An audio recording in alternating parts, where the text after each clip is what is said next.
And how do you formulate an offer price strategy? That usually is the most important question we get from buyers. What price should I offer? Right. And how do you decide on that?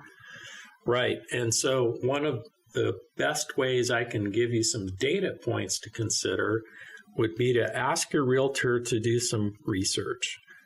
Take a look at recently sold homes that are similar in size, location, and condition to the home that you're considering.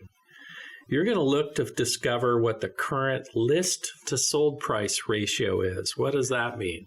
So if the property is listed at 500, but houses in this neighborhood are selling for 550, that means that the list to sales price ratio is higher than the asking price. So as an example, if the average sold price is 105% of the asking price, that gives you a clue as a buyer that if I come in at the asking price, it's probably not enough to be competitive to get the house and my offer accepted.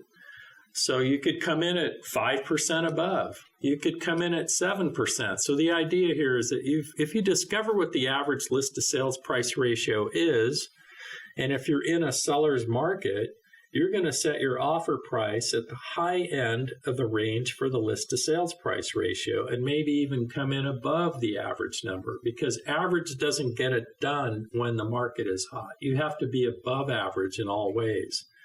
So if it's 5%, come in at 10% over, as an example. If you're in a buyer's market, you're going to find out, as an example, that the list to sales price ratio could be 95% instead of 105% of the listing price. In that case, in a buyer's market, when things are soft and values are declining, you want to set your offer price at the low end of the range for the list to sales price ratio.